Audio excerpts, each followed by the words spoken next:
Man, are they gonna try to play till someone scores or? You ain't seen nobody like this. You ain't seen nobody like this. You hear my sound all over town singing. Whoa. You ain't seen nobody like this. You ain't seen nobody like this. You hear my sound all over town singing. Whoa. I think there's something in the water. If you wanna take a sip, but be careful what you wish for. The faint of heart can't handle it. Everybody wants a piece of someone else's prize, but it ain't free, it don't come cheap. Only the strongest will survive. You ain't seen nobody like this. Good evening and welcome to San Antonio Soccer Roundtable. My name is Harry Austin. Joining me is the expert Rafa. How are you? And where are you in Texas today, buddy? In Round Rock, Texas. Just came in from the Waco area, so I was there the last couple of days. So I'm here in Round Rock one more day, and then I get to go back home For like 24 hours, 72 hours, for a few days, and then I'll be back in the Austin area. I think next Wednesday, Thursday, I'll be in Cedar Park. So you might get a half a week at home. Yeah, I know you've been South Texas, Austin, El Rio, which is I consider South Texas. Coach Cano made fun of me because I'm from Colorado and I made that claim. But Coach Cano, Google it. South Texas. There we go. It's kind of like a San Antonio, Central Texas or South Texas because it's right. You can get both answers if you want. So say Del Rio's like the outer edge of the West Texas, like East way, but then there's South Texas. So I guess you can say Southwest Texas. So we have a jam-packed show here tonight. Rafa's Power 15, and then the standings. Do you want to do the Power 15 first, or do you want to do the run through the standings as we're still waiting on Bernie Geneva and JP2 on the ladies to decide what they're gonna, if anybody can score? Well, looks like we got an update. So I just got tagged on there. Heartbreaking loss for Geneva. They fell in PKs 3-2 to JP2. So hats off to JP2 winning the district title. Great season for Geneva. I know that might change. Maybe we have to update the rankings a little bit. So we might have to do a change there, but I tried to wait. We, that's why we were a little bit late because we were kind of making some last minute adjustments.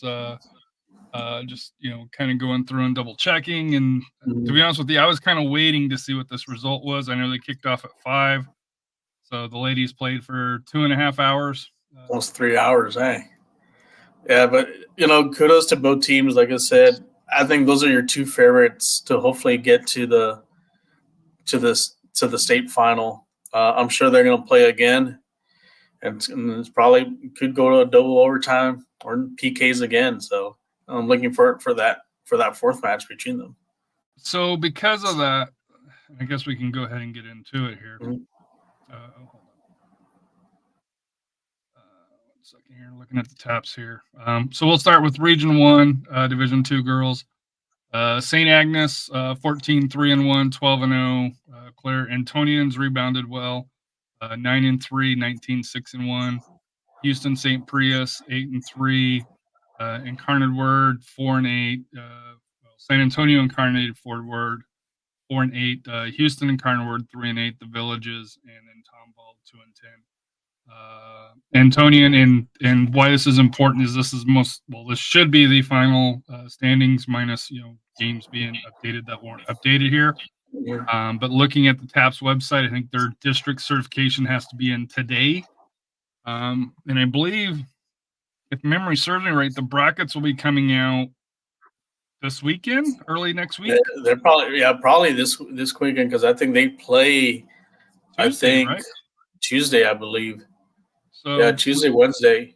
we may have a special edition TAPPS playoff preview, or bracketology, I guess is the better words, coming sometime this weekend, depending on when the brackets are out, because it's a quick turnaround. It's like they put them out, and then next day or 2 days later, they're already playing. So be on the lookout for that. Unlike UIL, where we have kind of a clear start date, with TAPPS, it's so quick because I think they cram it in what 3 week period for their entire playoffs. Yeah, their finals, I think March 5th and 6th, something around there. So, but they basically play 2 rounds a week, when it comes to it. So, and if you can, please like and subscribe on YouTube. If you listen to the podcast, if you can please like or give a rating, it helps. On the SA Soccer round thing through here, we do have the SAFC Fancast. We have the Section 114 Sports, where we talk just general sports, non-SAFC, non-high school, along those lines here, because we do want to kind of give clear identifiers. And the home, the grandfather, I guess you could say, SA Soccer Roundtable was founded because of high schools with Scott and I. So we're going to leave that as high school only. And then, obviously, you and I may touch a little bit at the end of the show, depending on time, on other stuff. But generally, it's going to be high school focused. SAFC Fancast, obviously, is going to be more San Antonio FC, USL centric, and then Section 114, which doesn't have a regular schedule. Will be maybe Spurs, NBA, Champions League. I know you're wearing a Real Madrid shirt. I know they played their first round of the knockout stage this week here. I think it was this week, right? Or was it last week? Last week they beat Leipzig 1-0. Barcelona in their yellow shirts played this week here. I saw that. I don't remember the score. They tied Napoli 1-1. So, which on the road's not a bad result. But I kind of like the yellow kits from Barcelona, but it's not a Barcelona shirt, though. But but any thoughts on the Region 1, Division 2 girls? Kudos to Antonio and, finishing. Hopefully they do finish the second if there's still any games that's going to be certified. We'll see how far they can go. St. Agnes has been dominating, like I said, the district play. Could be the one that they have to knock off in order to get to the state tournament in Round Rock. So we'll see also what Incarnate does. They probably have to go on the road, and they're going to have to kind of pull up some upset wins to get deep into the playoffs. So we're looking to see what our two San Antonio teams in Division 1 do here coming up. And moving on to Region 2, San Antonio Christian, 15-6, 9-1, TMI, 12-9, 8-2, St. Mary's, 6-4. They had a huge win. I don't know if people realize this, but St. Mary's pulled the upset of San Antonio Christian on the 20th, 2-1. So a good win for St. Mary's Hall, the Lady Barons, getting to me a pretty big upset, which locks them into the 3rd seed most likely. St. Anthony Catholic 5-5, and then Victoria St. Joseph, and then Laredo St. Augustine. Long year for Laredo, but St. Mary's and St. Anthony, all 4 San Antonio schools are making the playoffs. Thoughts on San Antonio Christian, TMI, and kind of how far they can go, and could you see St. Mary's pulling an upset? Well, that win, against San Antonio Christian is a good confidence booster for them, and we'll see how they can build upon that and going into the playoffs and see if they can get a couple wins. Like I said, they're going to have to go on the road like they did last year, and they're going to have to beat some of those Houston area teams. We'll see how that goes. And then what do you say about, I think San Antonio Christian, TMI, they have the talent to go deep. I know that was a little setback for San Antonio Christian. Maybe they had some players hurt or sick. We don't know. But like I said, I think they have a good chance to go deep into the playoffs and see if they can get to the state tournament there in Round Rock for represent San Antonio. Yeah, it'll be interesting to see where they match up because I think if the bracket goes through right. 1 through 4, District 4 plays 1 through 4, District 5, correct? I think and so. And then on the East, we got, because District 3 is the Austin schools with just the 4 schools. Mm-hmm. And then you got District 1, District 2. I think they probably, there's only 5 schools in District 1, 5 schools in District 2, and through there. So if they are going against District 5, if they're only getting 4 schools in, looking at that, Fort Bend Christian Academy, 14-3-1, 12-2 would be the second place team, which would be who St. Mary's would go against. Emory Weiner, the Lady Jags are 7-7 as third, and Lutheran South would be 6-8, but 13-12-1, which San Antonio Christian would host. But St. Anthony's would be going against St. John XX 23. Yeah, St. John the 23rd. Yeah. What a record they have! 26-0-1 and 14-0, and a pretty District 5 is a pretty decent conference or district. So if they do have to match, in the upcoming bracketology, that could be challenging. They could be the favorite, going into the playoffs. I know there's some, usually the teams in the Dallas area, kind of like Fort Worth Christian, usually kind of gets the kind of the accolades. Same thing with, I know the Tyler Grease Community, they got a great record. They're at 15-5-1. Just kind of looking here at the standings. Another one is Regents. They're right. 16-2-2. So some interesting matchups here. And like I said, but St. John the 23rd is probably going to be your favorite. That's a record. Yeah, they've blown out some teams, so they're probably have the big target on their back, and they're probably, like I said, they are probably going to be the favorite, to win the title. So moving on to Region 3, Division 4. During the year, Geneva was 7-0, and they did beat JP2. They do a tourney, which they just went to PKs, and JP2 ended up getting a 3-2 squeaker. New Braunfels Christians 5-5, the Atonement 3-3. Not all their games are in, so I don't know if they're in when it comes to certification over San Marcos. So that'll be kind of interesting to see how that kind of works out. Holy Cross finished, at least reported under the standings 0-6 here, but to me this is all about Geneva and JP2, right? As far as for this region or for this district, District 4.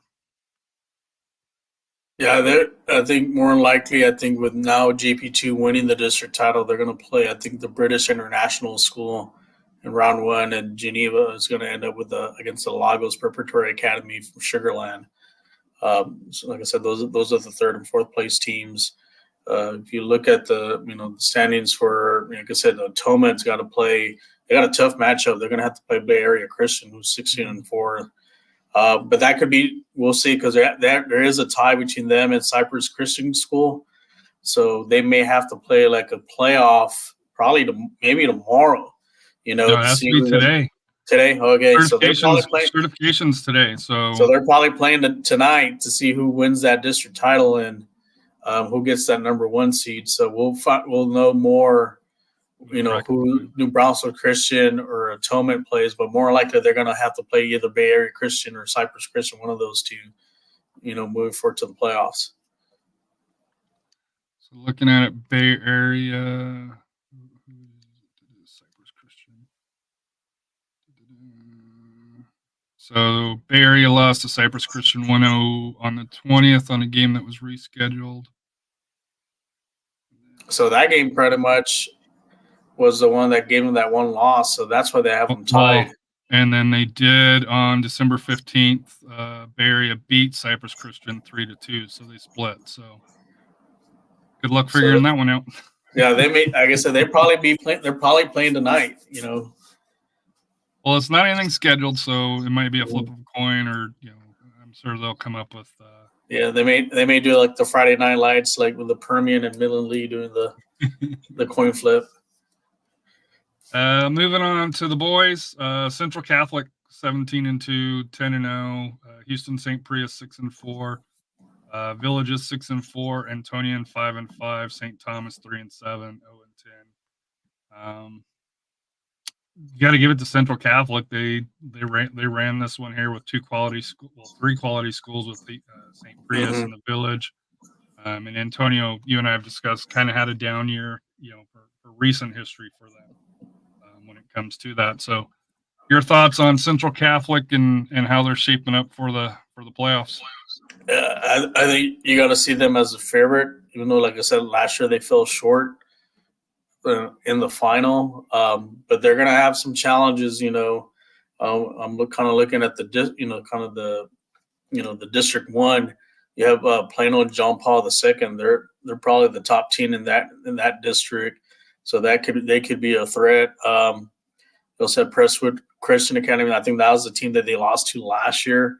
I'm sure they're probably love to play them again, get some payback. And then they still have to worry about the teams in their district too. They can challenge them. I think Cathedral from El Paso is actually currently a 7-1-1. So that it's going to be a tough test for them. But I think they have, like I said, they have the coaching there. Coach Rule's has won a state title on the UIL side, so he's got that experience to go far deep into the playoffs.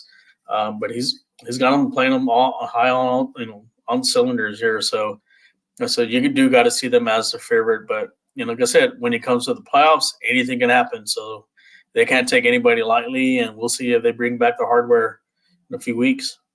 And like I said, they took down the brackets, and I'm sure I'm sure I could go through and find through the historical brackets here, but they'll basically go, since there's only two districts, and then you have the independent here.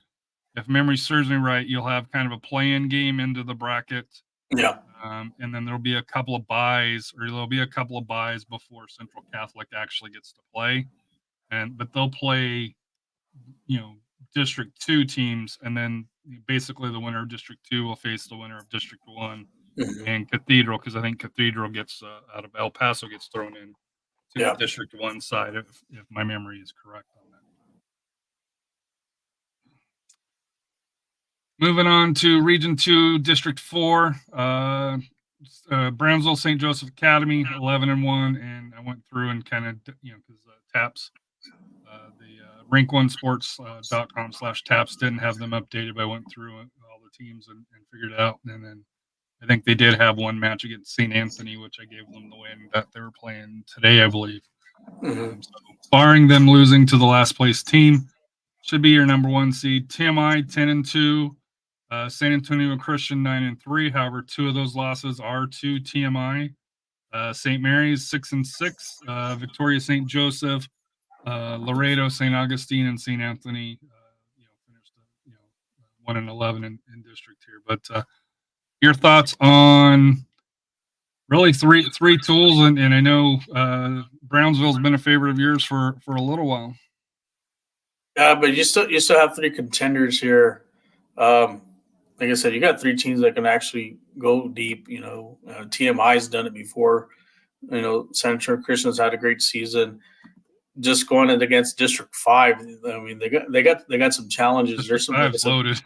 Yeah, they're loaded. They got Beaumont and Kelly. I think they won state. They're at 12-2. You got the Lutheran South Academy. They got 21 wins, but they do got 9 losses. But 11-3 in district play. You got the Woodlands Christian and also Second Baptist. So that District 5 is not going to be a cakewalk as far as the first round game. And then the challenges, beyond that, going against some of the Austin schools and some of the teams, in the Dallas area, like All Saints. Like I said, Grapevine Faith. Like I said, they're one of the favorites. They're at 12-3, and then you're looking at District 2, Cristo Del Rey, Legacy from Frisco. and Grace Community from Tyler. So you got 3 teams there that can be possible contenders also to get to that these our teams can face. But we'll see how it goes. I think, like I said, TMI Central Christian, if they're playing well, barring injuries, who's hopefully maybe have one or both get into the state tournament this year. But that when you look at that District 5 there, if and it could just be an unlucky thing for SanAntonio Christian to get the second place team, who looks to be at least on par with Morningstar Kelly Catholic out of Beaumont. For that, so that would be a tough draw for SanAntonio Christian, and even looking at the Woodlands for TMI, the advantages that it would be here as opposed to having to travel to Houston, which is the bad thing for SanAntonio Christians if they are if it is certified that they are third for that here. Moving on to Region 3, Division 4 for the boys. JP2 10-0, New Braunfels Christian 7-3, Geneva 6-2. But we got to see how they, because it looks like they're missing a game here. Corpus Christi JP2 4-2, and then Corpus Christi and Carnarwood. Kerrville 3-7, or Our Lady of the Lake Hawks, pardon me. The Atonement Academy 1-6, and Holy Cross, finished 0-7. To me, I'm kind of interesting to see what actually gets certified here, because there's missing games that we can see. Obviously, JP2 is number 1, but it'd be interesting to see how if Geneva is able to get into that second slot, or if New Braunfels held it. Yeah, because they'll play District 3. Brentwood Christian School from Austin. They're the district champs. They went 14-0, so that's a team you kind of want to avoid.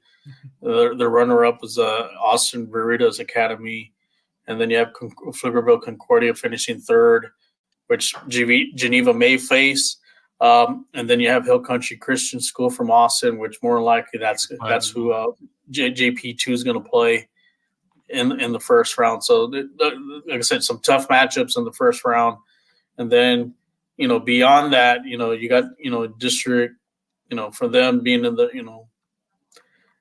you got to worry about other teams like District 5 and 6. You got some really good teams in the from the Houston area, especially like Cypress and Brazos, and then District 6. And other teams there too. The British, the one that's barely always consistent, I remember, is that British International School. They're right now they're at 13-2, and they're the district. They're tied actually with Houston St. Thomas. So those are probably 2 of your favorites there. Coming from that end of the of the bracket. So it's going to be a dogfight. Who gets there, but we'll see. Can JP2 or Geneva or maybe even the Braunfels Christian get in deep and get into the to the state tournament. But and I know we always kind of discuss Austin versus SanAntonio. Mm-hmm. JP2, you like their chances against an Austin school, or? I think they can. I think they've played some tough teams, and I think they can do it. Like I said, they're kind of riding high right now. If they do play that, where it would be the Hill Country Christian School, just kind of looking at their record, they played some similar. Like I said, actually they did beat JP2 6-5. So they do have some history, but like I said, now you're later down in the season, things have probably changed. So that was a close game so they may be a lot better now. Like I said, JB2 now they've got to get everything together, and we'll see how they match up in the second time around. And so you're kind of looking here at some of the. Well, JP2 got off to a slow start, so yeah, because I remember early in the year, I was like, hey, I'm a little bit concerned about them. And then obviously they ran off, they were 5-2 before district, through here, or, maybe even had a losing record before district. So it'll be interesting. So, yeah, like Geneva, some of their losses early on were were close losses except for one against Cornerstone, but everything else, they've, like I said, they did lose to like Lutheran South, but that was by 1 goal. But they did beat Bay Area Christian, so not too many, big losses except for I do see like the St. Michael's one, but like I said, they're not in that district. I don't believe. I think there's one of the teams that are higher. I think it's higher than them. So yeah. So they're battle tested. St. Michael's is in Region 2, District 3. Yeah. Yeah. So they're battle tested, and so we'll see how far they can go. So moving to UIL, we kind of switched it up because lately we've been running out of time talking about 6A. Because 4A, I hate to say it's a little bit top heavy. For here, where 6A, there's a little bit more discussions going on right now. So we switched 6A and 4A for the standings here. Moving on, starting out with the 6A district, 6A D27. Clemens 8-8, 5-0. You told me early on to don't watch out for them when it comes to district time, and well, they're 5-0. Still respectable 4-1. New Braunfels 3-2. San Marcos 2-3. But Judson, who going into district, was looking pretty good, but so far 0-4 with the draw after the first round of district action. So some work for the Rockets to be able to turn it around. Yeah, and it looked like they were going to contend, and I don't know if it's either grades or injuries have kind of taken a toll on them early on. They're, like I said, they're still within some striking distance, but they're going to have to win some games, especially some of the teams ahead of them, to get that last spot. But what do you say about Clemens? I know they had probably one of the most brutal non-district schedules that you can have. But look, it's paying off here. They're first place in district, and they're, like I said, that's one team maybe you don't want to face in the playoffs because, like I said, they're battle tested. They know what it takes to play some of these elite teams, and like I said, they're proving it here in district play that they're the top dog, and they still, like I said, good turnaround. Have that one loss against Clemens, but I think those still come down probably those two, and then New Braunfels kind of bouncing back a bit too as well. So keep an eye on them. They're still a dangerous team. Hold on 1 second here. I'm just trying to do something here. And then moving on to, so looking at their schedule here. Oh, sorry, I should have done this here. Shirts gets San Marcos and Judson to start round 2. Steel gets New Braunfels, San Marcos. To me, New Braunfels is the one that has the tough week. They don't have Steel twice. So they got East Central. Steel in the first one, and then they got East Central. San Marcos, Clemens, and East Central for that here, and then Judson, East Central, and Clemens. So if they're going to make a move, they got to get the win versus East Central this time, and then hope for a draw against Clemens. And I know that's a rivalry match, but at Clemens, which is even tougher because my memory is they actually play on their home stadium there. And Judson really, I think they have to beat East Central, and they have to. I think they have to win at Clemens in order to kind of get back in it. I think a loss, not getting, maybe you'll go 1-1 might help a little bit, but I think they have to get these 2 wins in order to get back into the playoff hunt. Well, they got to get East Central. They got to get the first one. But let's be honest with you.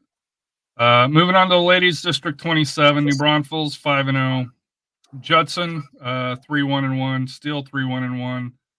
Clemens struggling, unlike the boys. The girls, unfortunately, are not performing well in district.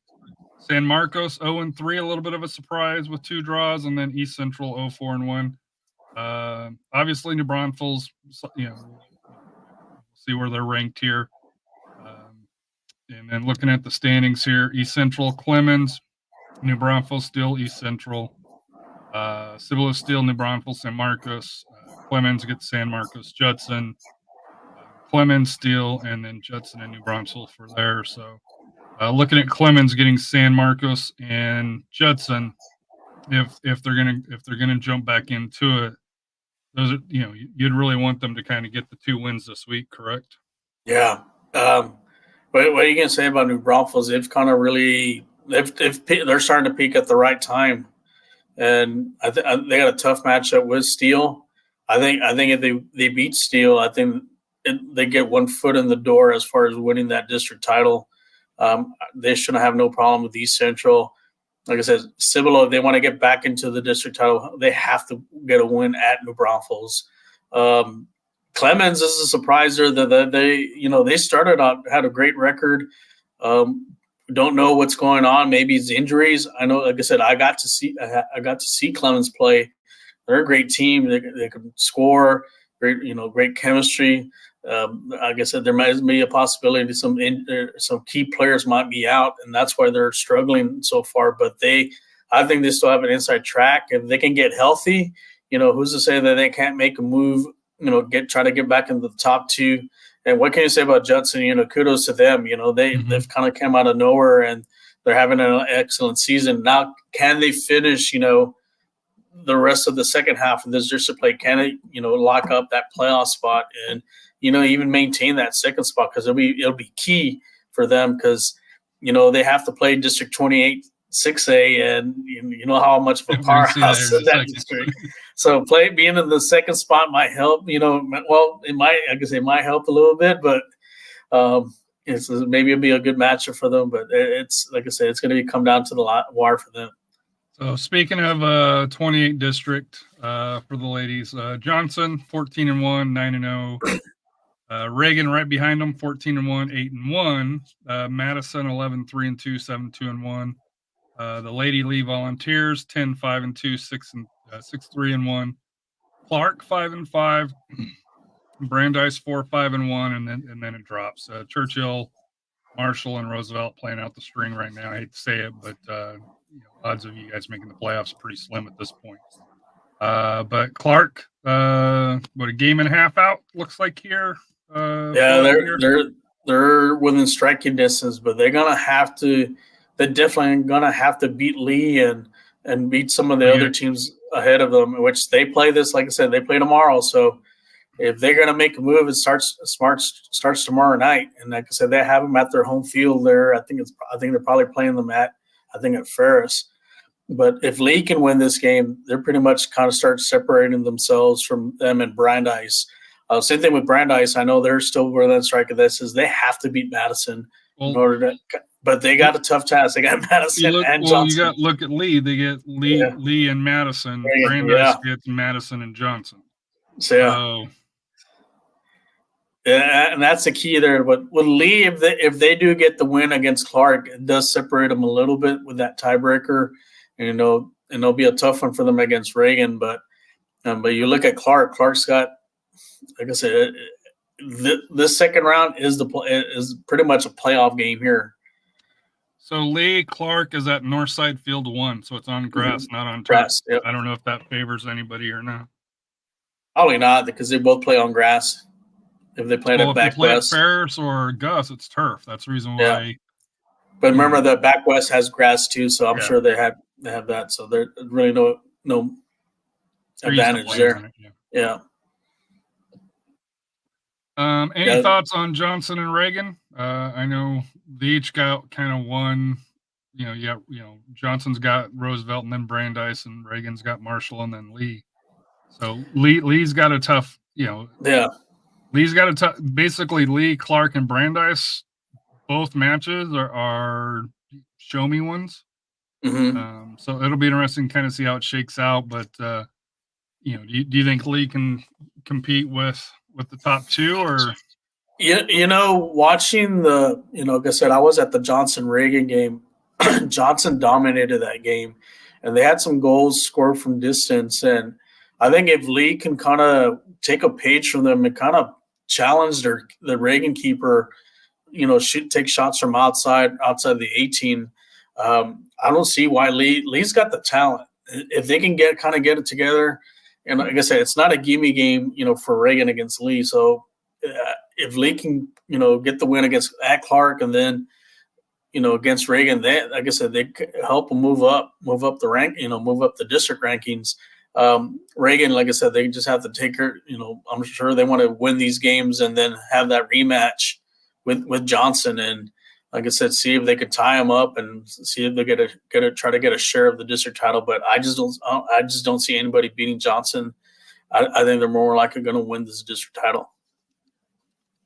So moving to the boys on 28, Johnson 7-0-2, Brandeis 7-1-2 in district, Reagan 5-0-4, so haven't lost, but kind of hurting on the wins. Madison 6-3-1, Lee 5-5, questionable if they're going to make the playoffs, and then I think it drops off where I'm not sure Churchill, Clark, Marshall or Roosevelt will be able to make the playoffs. So looking at this week here, obviously Roosevelt, Brandeis, Madison, Johnson for Brandeis, Marshall and Lee. Lee gets Clark and Reagan. So, you got to figure they got to try to win that Clark match going against Reagan, and then Madison, Brandeis, and Clark here. So your thoughts on the boys?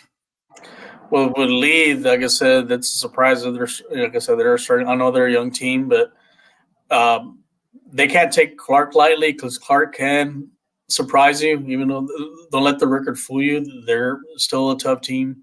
They're not going to roll over, so they have to win that game, and then they're going to have to get a win against Reagan to kind of get back into it. Like I said, they're going to have to beat teams that are ahead of them in order to get into that playoff spot. Reagan, like I said, they need to start winning games because those ties are not going to help, and it's kind of causing a little distance from the two teams up top. And then you have Johnson and Brandeis who are going to play next week.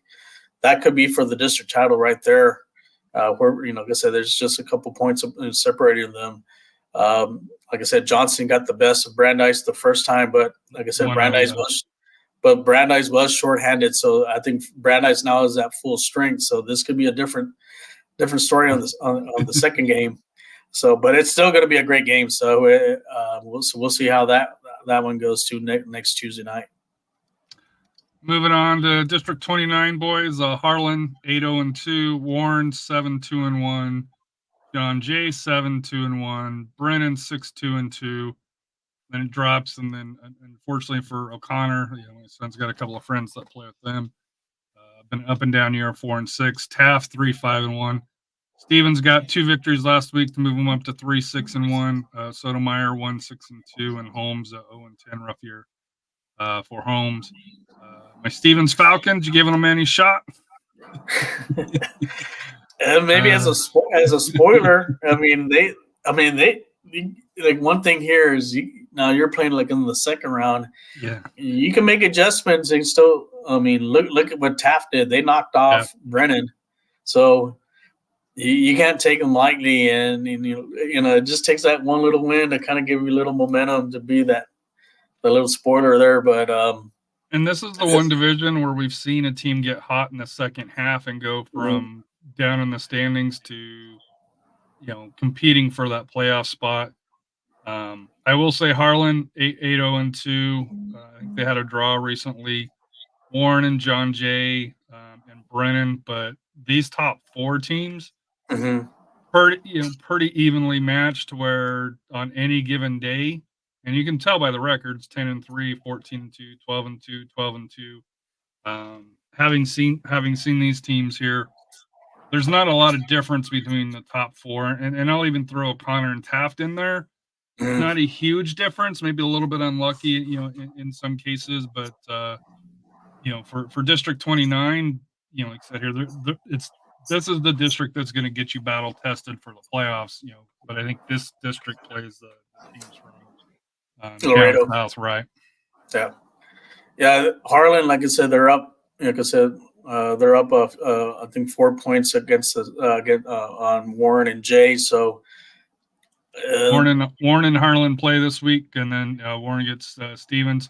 Warren has a tricky week where they got Harlan and then Taft. John Jay gets Steven and Sotomayor. So I hate to say it, AJ, but John Jay should get 2 wins. Yeah, if you look at the Harlan Warren game, I was there the first time around, and that was a close game. I think the weather affected a little bit, and Harlan had a 1-0 lead, but then Harlan they took it up a notch in that second half and basically blitzkrieg Warren and ended up winning. I think they won 4-0. What adjustments will Warren do here in the second game? Like I said, they got a talented forward up front. They just couldn't get the ball to him, and so they're gonna have. I think Warren, in order for them to win this game, they got to at least get a lead early on, build some confidence. Like I said, Harlan, even though they haven't lost the game, they've got 2 ties, so that doesn't mean they're they can't be beaten. It says if Warren's gonna make a move, they have to win this game, and then see what happens later on. John Jay, like I said, I think 2 winnable games here. They probably can get into the runner-up spots. Brennan, they started out a little hot. Now they've kind of struggled. They had a tough loss against Taft and Jay. And you get a weekend to kind of reset. Before they play O'Connor. Stevens, I know you won 2 in a row. Let's see if you can double that up against John Jay and Arlen. Yeah, I mean they can be, like I said, even being a spoiler there. A tie can hurt those teams ahead. So like I said, every point counts here.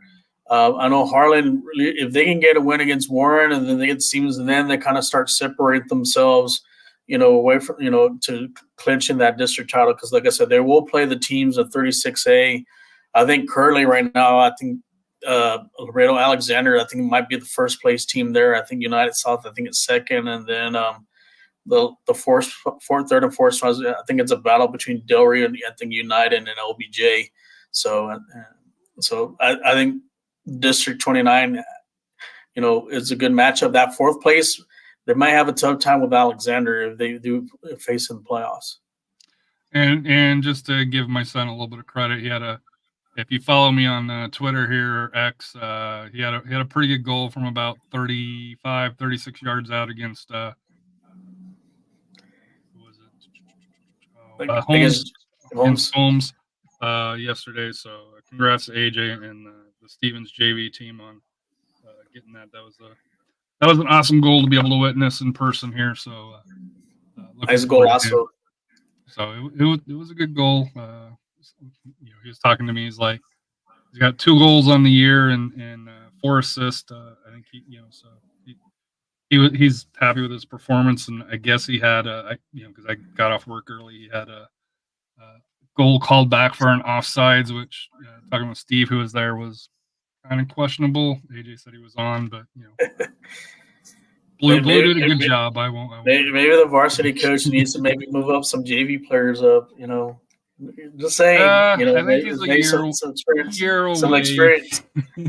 and usually sometimes teams will do that if they know they're pretty much out of the playoffs.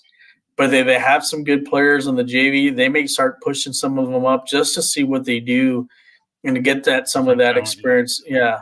So you never know. Anything that could happen. Some of these teams may start doing that because they may have some talented players in the JV. So, hey, let's see what they can do in the varsity level. And then kind of make an evaluation out of that. But it was a proud dad moment. So, along those lines here. But moving on to the ladies for District 29, Taft. 7-0-2, O'Connor 7-1-2. They seem to be on a collision course. Warren, Brennan 5-1-4.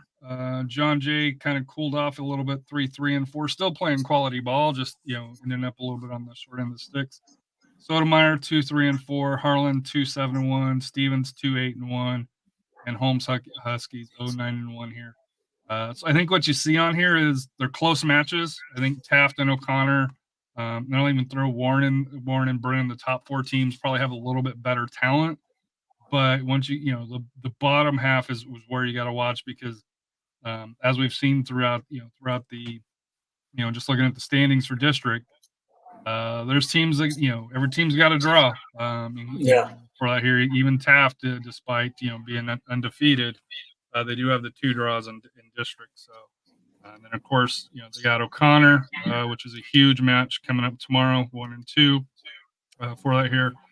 O'Connor follows it up with Brennan.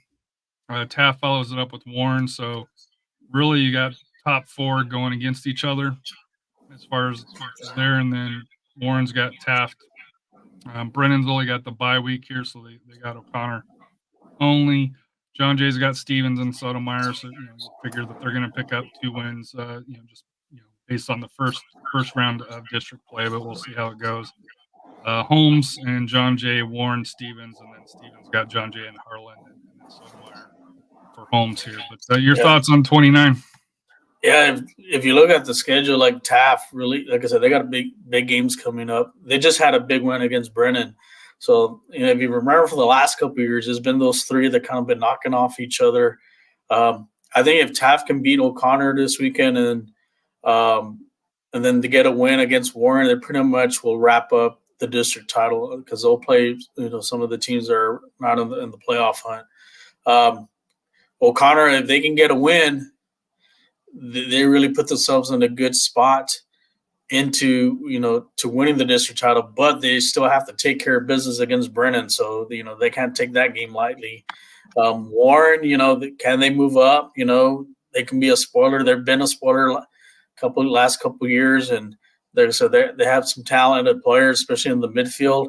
So it's going to be a test for these 4 teams, and we'll see how. Like I said, I think Taft, like I said, if they win these next 2 games, they're pretty much have this district wrapped up, and that's going to be like I said, the other 3 is going to be a fight for the 2nd, 3rd, and 4th spot. Jay, I think Jay's had some chances. Like so, they were kind of like the brink of maybe kind of breaking through, and just been unlucky to on some of those games. But as far as when going into the playoffs, I just don't see any team from District 36A beating any of these 4 teams. Like I said, they'll have a clean sweep and go on to the next round. Well, we say that, but there's always one surprise. There's always one. But I think this year, this is, like I said, these teams are playing well. They're more. I think this is a lot tougher district than 36A. Right, but we've talked about it before. Especially if you go on the road down there.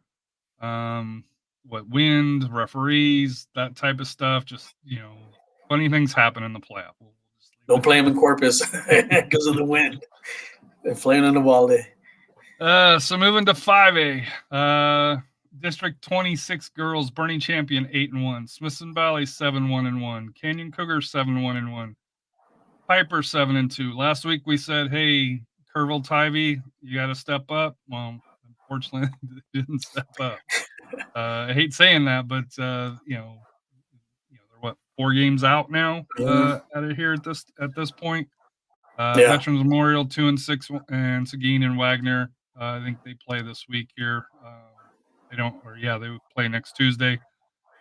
They have a hard time updating results, but Bernie Champion, Canyon, and then Kerrville Tivy, Smithson Valley, Wagner, and Veterans Memorial. So it should be a comfortable week. Canyon, Bernie Champion, and Piper. That's a fun week, and then Piper gets Veteran Memorial and Canyon.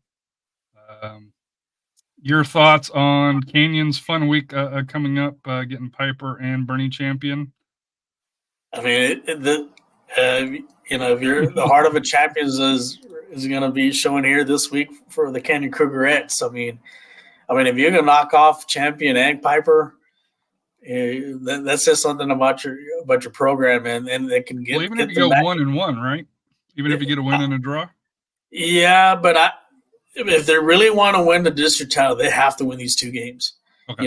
You got to make your move, and you got to also remember you're also playing teams from 25-6A, so the positioning of your playoff spots does matter too. So it's important for them, especially over there in 25-6A. Leander's been kind of killing teams, so I think that's one team. Maybe last year, the 4th place team did knock off their number 1. So. But still, it's about seeding and also where you can play. Bernie Champion, like I said, they had a slow start to the season, but they've really turned it up, and kudos to them. But still, it's not over yet. I'm sure Cincinnati Valley's got something to say. Hey, they want to defend their district title. Piper, like I said, they're still within striking distance. Like I said, they're separated by 1 game, and we'll see how this is going to finish. And it's going to be a barn. Like I said, towards the end of the season, we'll find out who ends up winning this district title. Like I said, we have 4 teams that can still, like I said, clinch this. But this is, like I said, probably one of the toughest districts in 5A girls soccer. So, but it's going to be fun to see how this finishes. So moving on to the boys, Piper 15-3, 9-0. Bernie Champion 10-2-2, 5-2-2 in district. Canyon 10-5, 5-3-1. Kerrville Tybee 5-3-1 in district. Smithson Valley 4-3-2, and even Veterans Memorial at 3-4-2, and then you got Wagner and Seguin playing out the string here. But obviously Piper I think is pretty safe. Bernie Champion's pretty safe. 3 through 6. If you want to throw Veterans Memorial in there, because they're still within shouting distance of the playoffs. They got a tough road to get in there. Don't get me wrong, but for that here, and then so Piper's got Vets Memorial and Canyon. Bernie Champion's got Canyon, Kerrville Tybee. Coma Canyon's got Bernie Champion Piper. So obviously the Cougars have a tough week. Veterans Memorial, Piper and Smithson Valley. So Veterans Memorial, it's if they're going to make a push, this is a week to kind of step up and show it. Yeah, they're gonna have to beat 2 of the toughest teams ahead. I think that they had a result. I think Smithson Valley. I think they had a tie with them. Yeah. So if they're gonna make a run at Kerrville Tybee, they're gonna have to do it now. Especially this week. Piper pretty much. I think that they can win. Like I said, they got a tough one at Veterans Memorial, so that could be a trap game for them. They can't take them lightly. They're gonna, like I said, they have to take care of business. I think if they win that game, they're pretty much wrapped up this district. Bernie Champion, they just have to remain consistent. Like I said, keep on winning games, and Canyon and Kerrville, they're gonna have to fend off Smithson Valley and like I said, even Veterans Memorial. So it's gonna be interesting. You got 4 teams fighting for those 2 last spots, and we'll see how this is going to end. Because I know Smithson Valley was struggling a bit, but like I said, they're still winning striking distance. And I know they had a good win against Kerrville. And can Kerrville Tybee, finish off and stay in their playoff spot or move up, So we'll see how it's kind of like with the girls, because this is going to come down to, as far as the last 2 spots going to come to the end. So District 27 on the boys' side, Alamo Heights 14-3, 9-1. The Brahmas 8-1 for MacArthur. Lanier 7-2. Jefferson 6-4. Edison 5-5. Brackenridge 4-6. Burbank 3-7. 2-8 for Sam Houston and the Owls. Tough year for Highland, but MacArthur has to be the surprise of this district, right? Yeah, I mean, if it wasn't for one game that that I don't know, there's some controversy on that. So maybe we'll talk another time. They're probably be in first place right now. I mean, they had a big win versus Alamo Heights. They beat them they're at back east 3-1. We're looking forward to that second game between them at Alamo Heights. Like I said, that could determine the district title there. Lanier's still in striking distance, just a game behind. Jeff, they're trying to, fend off Edison, and those 2 usually play at the end of the season. So that could determine who gets that 4th place spot for the playoffs. But some tough matchups, like I said, Alamo Heights at Jeff, it's going to be a tough one for them, but I think Alamo Heights can get that win. And then they got another tough one with Lanier.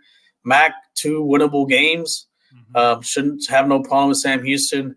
A little tough one with Edison. Can't take them lightly. Lanier, I think they'll take care of Burbank, but then they got the big one at Alamo Heights to see if they can pull off the upset. And then Jeff, like I said, tough one with Alamo Heights, but should have no problem with Highlands. So moving on to the ladies, Alamo Heights 10-0. Coach Cano's Arthur Brahmas 8-1. Edison 7-3. Jefferson 6-4. Highland Owls 4-6. Burbank 3-7. Lanier, Sam Houston, and Brackenridge 2-8, 2-8, 2-7. But Alamo Heights has been pushed a little bit by MacArthur, but they did get the thrilling win But Edson and Jefferson kind of right there, and then of course is same thing with the boys. Alamo Heights at Jefferson Lanier. MacArthur gets Sam Houston Edison. Burbank and Alamo Heights, Edison, Alamo Heights, Highlands for that here. So top four pretty solid at this point, you think, or you think Highlands can make the push? I think this will probably be your top four, but I think Edison and Jeff are going to probably battle out for that 3 or 4 spot. I think that's again they want to avoid playing against Southwest, so they want to. But then pick your poison too, because you also probably have to play Medina Valley, so it's not going to be it's not going to be a cakewalk for them. But kudos to, like I said, Alamo Heights. Like I said, they're leading the district. They still got to play that rematch with MacArthur at Alamo Heights. But you got to give the thing with MacArthur. Like I said, me and Coach Steve Sanchez were at that game, and those girls didn't quit. And they were down 5-1, and they came back and they actually won the second half, and they rattled Alamo Heights, and you can tell they were surprised, as far as how they played in the second half. And they made kudos to Coach Connell making some adjustments on there in that second half. And we'll see how this second game when they play. And I'm sure Alamo Heights is not going to take them lightly, and it's going to be, but it's still going to be a great game. So, but like I said, I don't know if Alamo Heights will be favored, but they'll be looking forward for that second game they meet up again. So moving to District 28 for the ladies, Southwest 7-0, Medina Valley 6-1. The surprise team, McCollum. It says Cowboys, but I call them Cowgirls. Went 2-0 last week, 4-2-1. Southwest Legacy 3-3-1, Southside 3-3-1, Harlandale 3-5, and then South San and Eagle Pass CC win. Playing out the string here, but can McCollum continue the rise, or do you think you give Southwest Legacy or Southside or even Harlandale a shot to finish in that third slot? Well, McCollum plays Southwest Legacy tomorrow, so that's going to be, like I said, it's going to be a great game tomorrow. If McCollum can win that game, they'll start. Like I said, they'll have a 2-game lead. The only thing is Legacy is going to have to fend off, Southside, like I said, they have Harlandale. That'll be a tough one for them. And then there's that game next week that on the 27th. Southside could actually, if they can beat Harlandale, and then they knock off, and then Legacy loses tomorrow, and then they knock off Legacy again next week. They'll take over that 4th spot. So really big week for Southwest Legacy if they want to stay where they're at. They have to get a win against McCollum, and then they're going to have to fend off Southside with a win or a tie. And then next Tuesday, Medina Valley Southwest battle for first place. Mm-hmm. Southwest wins, they'll lock it up. Southwest get that shouldn't. But Medina, we'll see if Medina Valley make some adjustments from the first game. They were kind of taken out on that one, and didn't really recover from that. And we'll see what they do this second time around. And that's the good thing is that the game's at home, and can they get a win? If they get a win, that'd be a big boost for them, and could end up getting a tie for the district title. But I still think, like I said, Southwest will be favored in that game. Moving to Southwest for the District 28, or not Southwest, District 28 might as well be the Southwest Invitational. But Southwest 7-0, Harlandale 6-1, Medina Valley's recovered from a bad week, 4-2-1.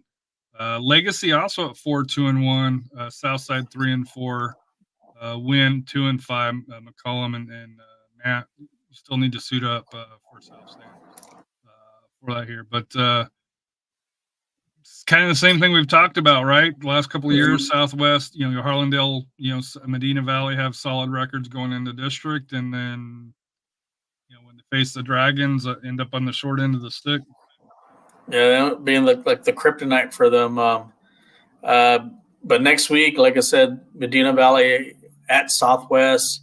The first game, like I said, Medina Valley was actually beating them, and then Southwest ended up, winning the game because of that rain stoppage. They played the game on Monday. That Monday after.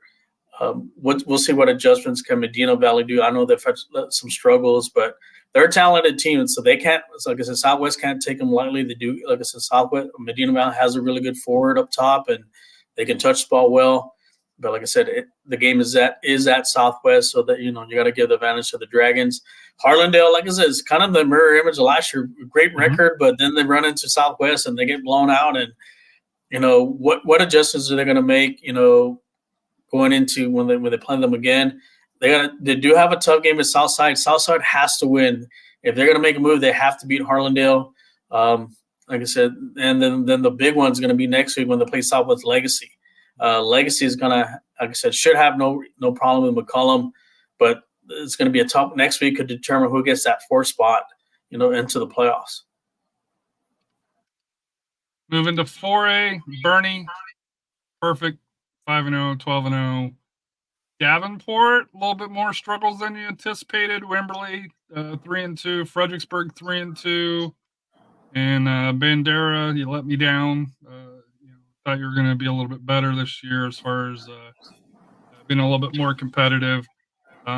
Still kind of shocked about Canyon Lake being winless on the year for that year. But Davenport, Wimberley, Fredericksburg, they only got one match this week. I don't know why, but they only had one match next Tuesday. Fredericksburg and Bernie, Bandera, and Davenport, Canyon Lake, and Wimberley. So really the match to watch out for here is Bernie at Fredericksburg, right? You given much of a chance to Fredericksburg? Fredericksburg's been on the rise, but like you said, Bernie, what can you say about them? They're Coach on a different level. They're on a different level. Coach Strong has them on a different level, and like I said, they're on a mission from what happened last year, and you can tell they're real serious about this season and making a statement. And like I said, I know they had a close game with Davenport, but like I said, they find ways to win games, especially the big ones. So, does Fredericksburg have that in them to knock off Bernie? Give them the first loss of this, not only in the season, but like a district play, but in the season. Davenport, I think they can still continue on. They're just gonna have to fend off Wimberley for that 2nd spot, and then like I said, I think those are your 4. Like I said, as far as your 4 teams, those are your pretty much a lock for your playoffs. It's just going to come down to, as far as seeding, who's going to want that 2nd seed and so forth. And you figure Fredericksburg, if you were to pick a favorite, Fredericksburg will probably be the 4th seed just based on experience going in. Looking at the ladies, a little bit different. Davenport 4-1, Bernie 3-1-1, Wimberley 3-1-1, Canyon Lake 3-2, Fredericksburg 1-4, and then Bandera 5. This one's wide open as far as the top 3 on who can win it out. Really between all 4, it's what a game difference between Canyon Lake and Davenport. This week we got Davenport and Bandera. So, but the Canyon Lake Wimberley is the big match here. Yeah, what can you say about this district? This is probably the toughest district for 4A girls. Your 2 favorites were Davenport and Bernie. Even though I gave the question as far as Bernie, the kind of the nod, but like I said, Davenport went over there, got a win, but you got to give kudos to Canyon Lake. They got a big win at Davenport, a 3-1 win. So it really complicated things now in this district play. And then also Wimberley's starting to play well too. So, just a game and a half separates them. So this second round is going to be very important as far as who's going to take charge of this district. And like I said, the second round matches are going to be key. I think, like I said, I think pretty much Fredericksburg and Bandera are pretty much out of this. But you said you got some big games coming up. For Canyon Lake, in order for them to be able to compete, let's say for a top 2 slot, they got to get by Wimberley on the 27th, right? Yeah, and it starts there. If they can get a win at Wimberley, then they can start trying to make their move, and then we'll see in that second game of the round that against Davenport, since they were beating them once at their play at Davenport. Like I said, I'm sure Davenport's going to kind of want some revenge. Bernie, I think, also probably wants some revenge when they go to Davenport. See if they can take back that second place spot. Yeah, that loss, Davenport's loss to Canyon Lake really kind of hurt them a bit because they would have been up 2 games. Yeah, so it really opened the door for those all 4 teams. But for Canyon Lake, though, if they lose to Wimberley, that puts them at 3-3. And you figure it'll be tough to get back. Beat Bandera. You figure Bernie should beat Fredericksburg. Yeah. So that'd be 2 full games, or behind. Really 2 games behind the top 3 in the standings. So that's why, to me, the game for this week here, Canyon Lake and Wimberley. For Canyon Lake, not necessarily for their playoff live, but for the ability to maybe have the ability to host a playoff game is extremely important for them. Moving to District 27, Lavernia 6-0, 10-7 on the season. Yoakum Bulldogs 4-1-1, Gonzales 3-2-1, Kennedy 3-2-1, Young Women's 2-3-1, Memorial and Fox Tech. I think they're playing out the string here. I know we're kind of San Antonio based, but Yoakum and Gonzales, at least in this district, are putting up a pretty good fight and look like to be in pretty good position to make the playoffs. Yeah, Lavernia, like I said, look for them. They pretty much bounced back from a rough, non-district start. They've taken full control of the district. But, the surprise is going to be the Yoakum Lady Bulldogs. I don't think anybody saw them, maybe contending, maybe a 4th spot. But to be in that second place spot, that's really good for them. The Lady Apaches of Gonzales, they're having a great season too. Like I said, but they're tied right now with the Lady Rockets and Kennedy. So that second, third, and 4th spot is still kind of up for grabs because that's one game that separates them. Can Young Women's Leadership make a run? They're gonna have to have wins against. They have to win at Yoakum, and that's going to be a tough one there. But if they can get a win there, it's going to help their cause as far as getting to that last playoff spot. I think they have a winnable game against Fox Tech. Kennedy, they have the rivalry game against Memorial. I think they should win that game. But then they got to go to travel to Gonzales. It's not an easy place to play there too. So that could determine who gets as far as who moves up into the standings. So moving to the boys, Lavernia 15-3-2, 4-0-1, Kennedy 3-1-1, Memorial 3-2, Fox Tech 2-2-1, Gonzales 1-3-1, and the Bulldogs 0-5. Unlike the ladies, Gonzales and Yoakum haven't done as well as I would have liked when we did our prediction here. But Fox Tech, Memorial, and you got to figure Lavernia and Kennedy are looking really good for the playoffs, and just more for seeding, especially for Memorial and Kennedy to see who can get that second slot. Yeah, a little surprised that Lavernia tied Kennedy, and I would expect Lavernia to win that game. So Kennedy put themselves in a good position within striking distance. So if they play again, they can get a win. They could take over first place. So. Like I said, Kennedy's going to keep on winning. Memorial, like I said, they're still in the hunt. Last year, remember, they won it all. They won the district title. They were able to get some key wins against Lavernia, so they can't take them lightly. Fox Tech, can they kind of fend off Gonzales? They got a tough one coming up this week, and can they get a win against, like I said, they got Lavernia, so they got a tough one. So it's going to be, like I said, we'll see who ends up with that last spot between them and Gonzales. So moving to 28 boys, Floresville 5-1, Somerset 5-1. Who said watch out for Pleasanton 4-2, Uvalde 4-2, and then there's a gap: Hondo, Poteet, and Pearsall. Hondo still has an outside shot, 2 games back for that here. Floresville and Somerset play tomorrow. And then both get Poteet and Hondo who get. Pleasanton has a week where they should be able to have a pretty good week against Hondo and Pearsall. Uvalde only has the one match against Poteet for that here. But your thoughts on Floresville and Somerset and the battle for number one?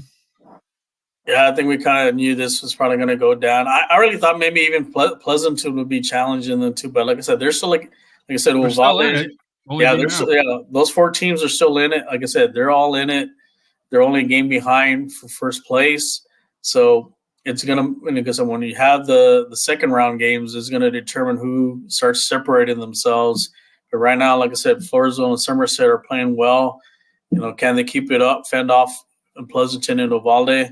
Hondo's going to need they're going to have to get it going. They got to get some wins on the road and see if they can catch up to Uvalde or Pleasanton. But I think more than likely those are going to be more, like I said, your 4 teams that go into the playoffs.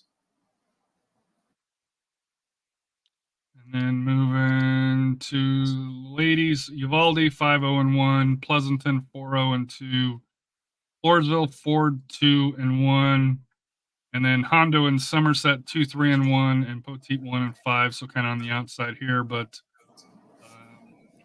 really, I guess the top 3 I think we're pretty comfortable with. The question is whether it's Hondo or Somerset that gets that 4th slot, and they play on the 27th in Hondo for that here. Pleasanton gets Hondo and Pearsall. Uvalde gets Poteet.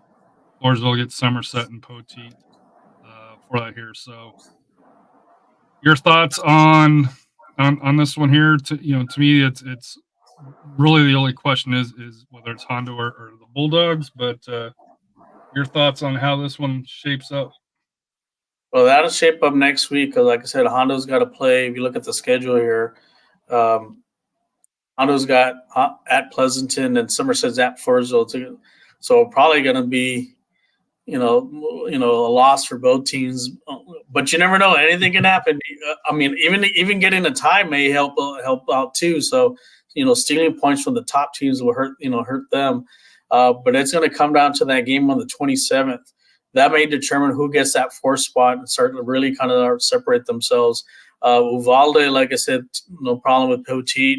I think they'll be well rested going into their games following that week. And Floresville, and like I said, Floresville and Pleasanton just need to kind of take care of business, and see what can they catch up to Uvalde, for that district title.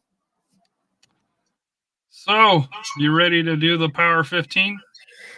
Yeah. So, we're ready for the Power 15. And like I said, just for anyone watching out there, as far as determining them, like I said, these are San Antonio teams that play in San Antonio districts. So, no Austin teams, no El Paso teams, no, like I said. Is Del Rio in it? Because are they considered South or West Texas? Coach Cano's, They're considered Southwest. Figure that out. Southwest Texas. There you go. Southwest Texas. No, but they're in District 36A, so they don't count. So, anyone that plays in, like I said, 20, in the any district that involves our San Antonio districts teams, we just covered basically. Yeah, so we're not going to have no teams from the Austin. They're next to Austin and this and that. Like I said, it's going to be what you saw here in the standings. Those are the teams that are eligible for the power rankings here.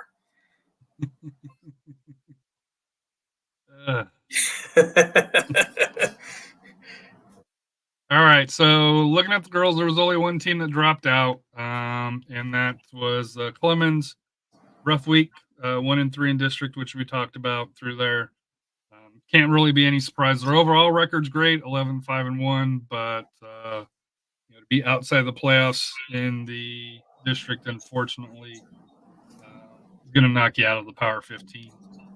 For that here, just missed Medina Valley, Steel Knight, which was 15th last week, or last time you did the power rankings, dropped to just missed.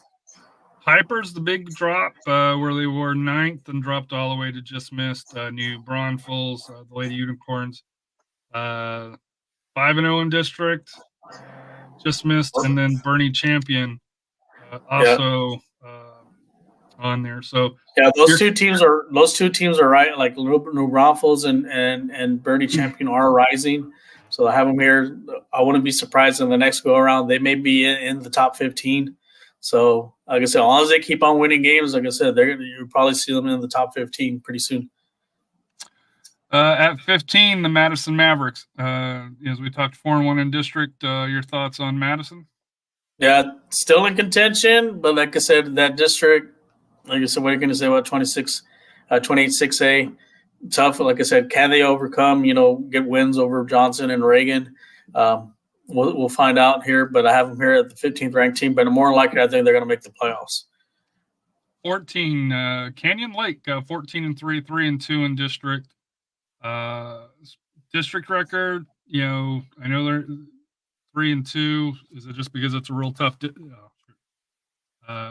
district is why you give them the benefit of doubt? They were 14th last week, remained the same this week.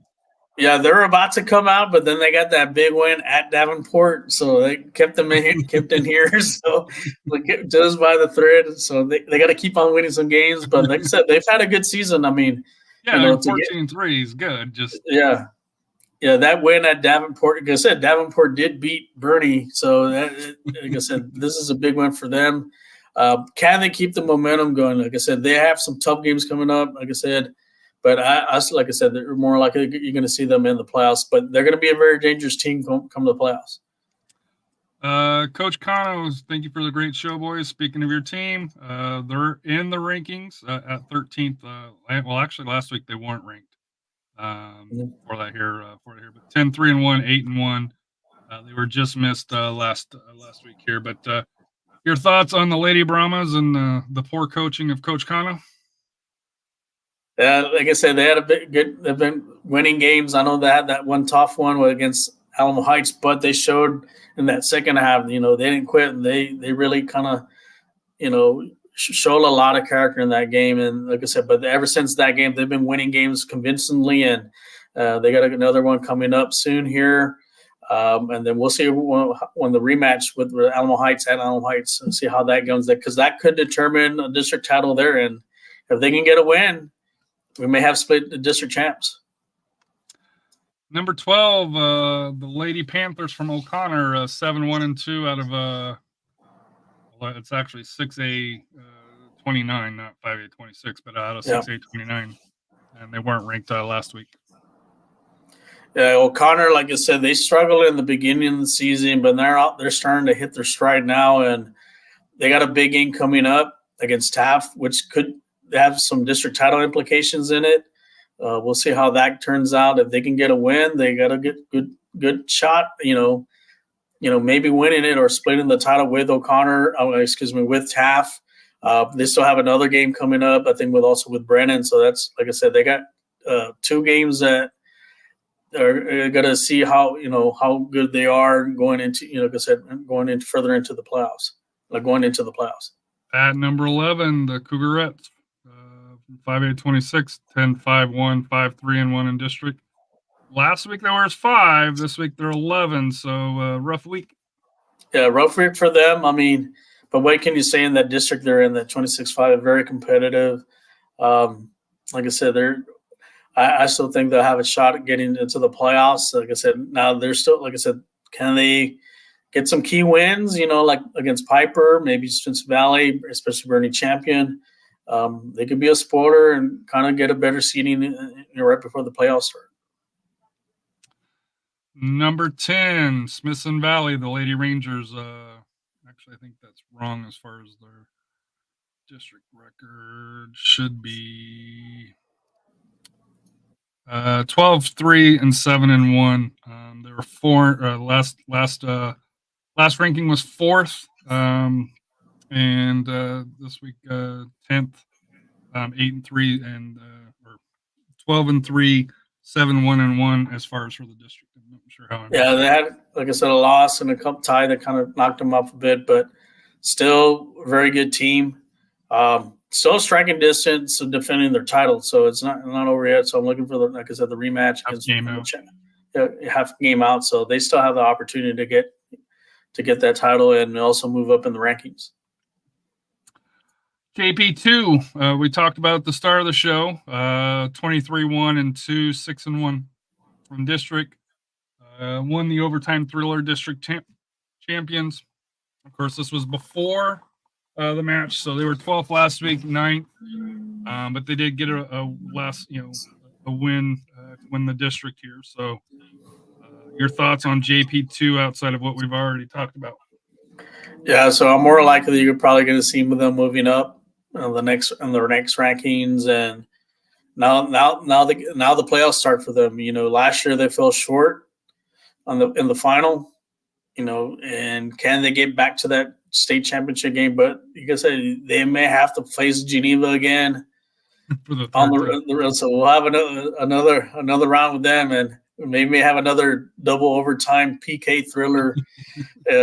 So that should be a fun game again for them. Number 8, Bernie Greyhounds, 13-1-2, 3-1-1. Last week 3, this week 8, or last time, I guess it's been 2 weeks since we did it. Your thoughts on them? I know they had that loss that was kind of an eye opener for you. Yeah, that loss against Davenport and then that tie against Wimberley, that really, like I said, it's kind of set them back a little bit. But like I said, that win by Canyon Lake really kind of kept Bernie champion within striking distance of Davenport for that district title, kept the hopes up for them. And like I said, I'm looking forward for the rematch. Like I said, can Bernie go to Davenport and get a win and reclaim that district title and get the district league? So like I said, they still have to contend coming up also with Canyon Lake and Wimberley. We'll see how that goes in the next few weeks. Number 7, Southwest Dragons. Last week they weren't ranked. They moved all the way up to 7, 10, 2-1, 7-0. I think when we did it last time, they were just out for here, but they've stepped up and showed in their district that they're still the team to beat. Yeah, so they've had some, like I said, they've really been on a roll this district. I know they struggled a little bit in the beginning. Like I said, that's why they weren't ranked early, but they've they've turned it up, and they're pretty much in full control of this district for 29, like I said, for 25A, and like I said, more likely, like I said, they have a big match coming up against Medina Valley. They're probably going to be the favorite in that game, and if they can beat them, more likely, pretty much have a lock for that district title. Davenport, speaking of, last week 5th, loss dropped them 1, 12-3, overall 4-1 in district. So didn't hurt them too bad in the Rafa Power 15. Yeah, Davenport, like I said, they have that big win at Bernie. But I think there was an off night against Canyon Lake, and like I said, that's why they dropped. They could probably, had they won that game, they'd probably be higher. But would have been higher, yeah.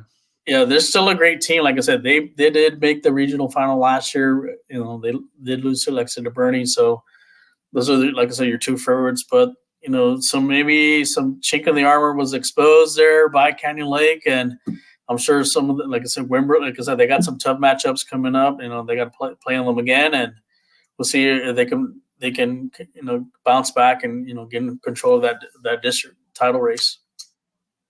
Number 5, last week's number 1, Reagan Rattlers, 14-1, 8-1. So what dropped them from the top seed down to the 5th seed, Rafa? That loss against Johnson, and I was at that game, and Johnson just overwhelmed them, and they took it to them. And like I said, Reagan's still a great team, but Johnson just the goals they scored. I saw some little cheeks on that arm, when Reagan is in the goalkeeping spot, then hopefully they'll can fix some of that. We'll see when they play again. Usually on the second time around, can you make those adjustments and fix those mistakes? And who's to say that they don't, like I said, they don't beat Johnson? They can, like I said, they have the talent. Can they get it together and beat Johnson in that second game? And who ends up, getting the tie for that district title? But also, they still got some tough games coming up. They still got Lee and they still got Madison. So, they can't look ahead just yet. But like I said, they're still a great. Like I said, Reagan, Lady Rattlers, still a great team. Can they bounce back from that loss? Moving on to number 4, Geneva School of Bernie. Last week they're 8th, 4th. As we already discussed with JP2, they lost a thriller tonight. They were undefeated on the season. I'm not sure how PK, if that counts as a draw or a loss in the standings when it comes to tourney time. I know in It's a loss. USL it's an advance. So, but your thoughts on Geneva and great season, just Yeah. like with them and JP2. Wish I would have been at that game. It sounds like it would have been a heck of a match. But your thoughts on Geneva School of Bernie? Can't that loss. I'm sure it hurts because they wanted to win that district title, but like I said, they have a great season. It's not over yet. They're gonna see JP2 again. Can they? What they couldn't do in this second game, can they fix those things? Kind of come up with a tactical game plan to win that playoff game, because the next game, whoever loses is going home, and the other team is going to advance. And could this be the year that they replace JP2 to get to the final? But I think when they face again, it's going to be a great game, and hopefully they play. I'm sure they'll play on a neutral site. I like to see them play there, maybe at Blossom or maybe they're at Ferris, and but that should be a great one. So I think there needs to be like a little. I'm sure that'll be a great crowd to watch, a great game to go see. Taft, number 3, last week 7, moving up.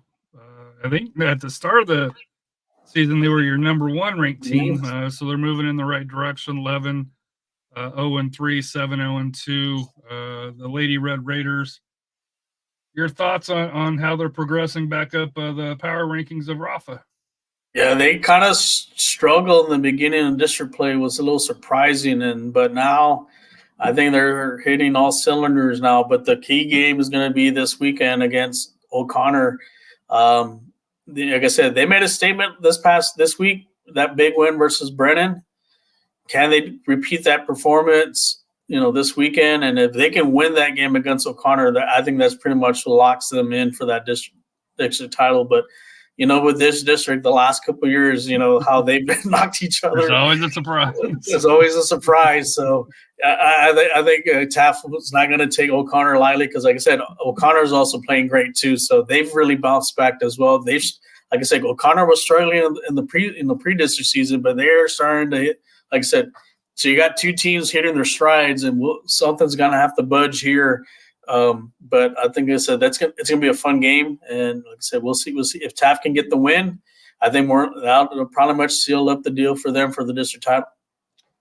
So who is number 2? And that would be the Johnson Jaguars, 9-0, 14-1. Last week 6, this week 2.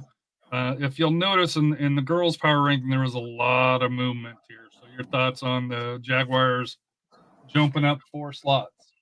Yeah, they moved up. They're really kind of proving themselves. Like I said, they're going to be one of the top teams in 6A here in Region 4.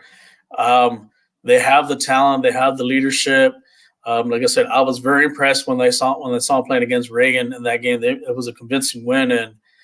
And could this be the year they finally break through? How they had that little Austin curse, when they run into that second, third round game against like Westlake or Round Rock or Westwood, Lake Travis. I think they have the talent enough to beat those teams, and hopefully they can get to play it there at their home state in their Homelander for the regional finals, and maybe even represent SanAntonio to go into the state tournament in Georgetown. So, like I said, I think they have the talent to do it. Can they finish strong in the district play? They still got some tough games coming up. They still got Lee. They still got Madison. They still got that rematch with Reagan. So no gimmies there. But the thing is, they're really hitting it hard right now, and they're exciting team to play. So you haven't watched them, go check them out. Like I said, probably, like I said, one of the best teams here in the area, and maybe also in the state too. And then number 1, you beat Coach Cano's team. You're number 1. Alamo Heights, 16-0-1, 10-0 in district. Number 2 moved up to the top slot. Had that thriller against MacArthur. Along those lines here, but outside of that, it seems like they're just, I don't want to say they're on autopilot, but they're probably as close as you could be on autopilot. And that's why I think that second half against MacArthur was probably a good thing for them to wake them up where they can't sleepwalk through the second half. Yeah, I think that may kind of open their eyes a little bit as far as like a wake up call. They say, hey, it's great to start strong, get a big lead, but you still have to close games and finish those games, because if this is a playoff game, maybe a team, from like a 28, like I said, from 28, from 26-5A, it can make things more interesting. Like I said, I still think they can compete with teams from like 26-5, like your Swenson Valleys and your Pipers and Bernie Champions.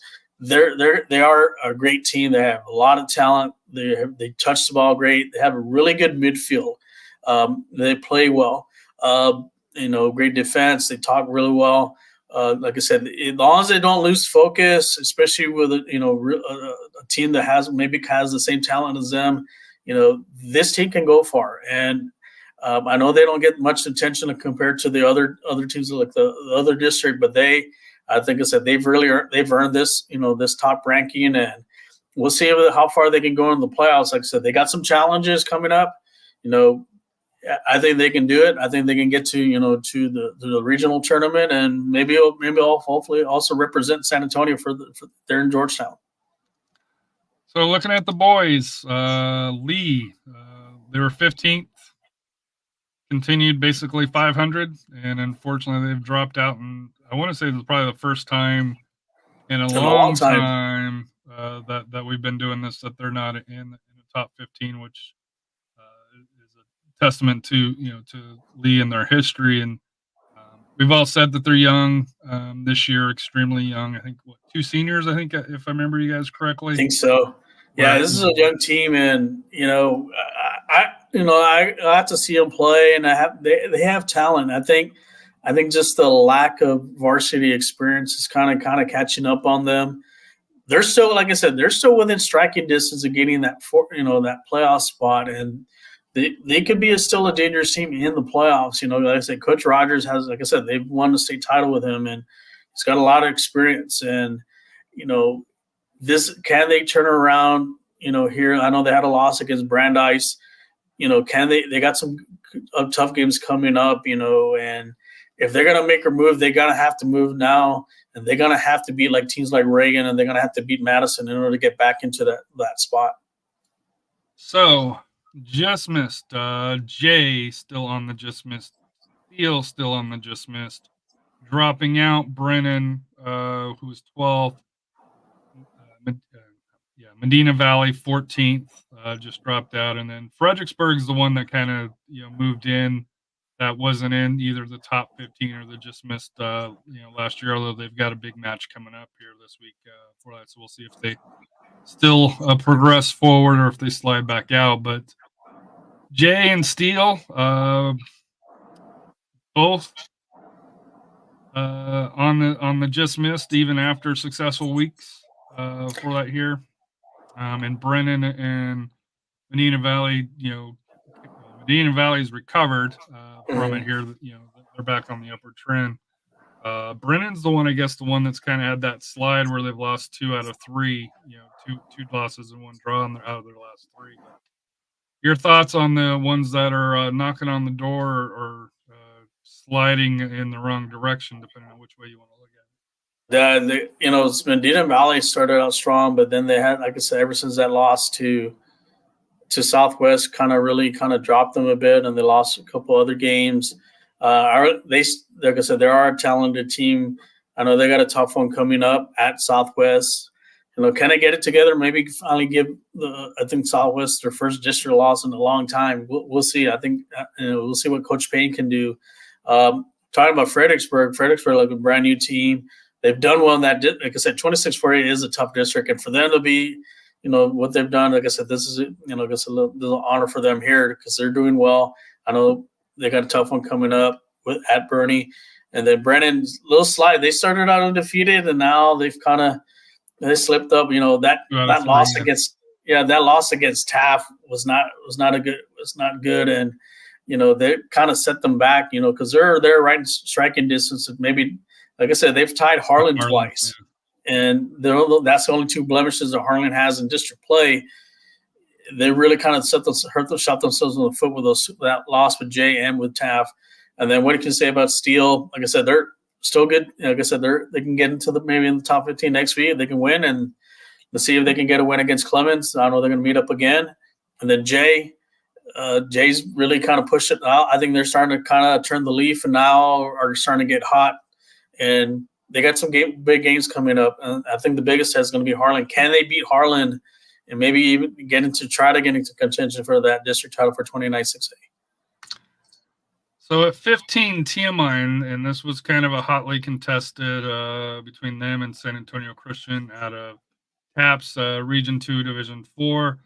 TMI, I think, won it over because they had the 2 wins over Christian, although San Antonio Christian has the better overall record over them. But TMI, I won't lie to you, I lobbied for TMI because I was like, hey, they beat San Antonio Christian twice. That has to matter.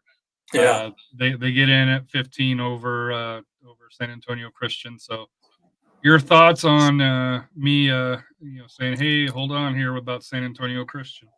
Yeah, like I said, you made a good point there. They did beat them twice, and like I said, they're in second place in that district, and we'll see what TMI does coming up in the TAPPS playoffs next week. We'll see who they end up facing, and like I said, they've won state in the past. Could this be the year they make another run? But they got some challenges coming up, like we discussed earlier. So we'll see what they do. So moving on to 14, MacArthur Brahmas, the first of a team in both the boys and girls of Rafa's Power 15. 11-5, 8-1 in district. They weren't ranked the last time here. So your thoughts on the MacArthur Brahmas?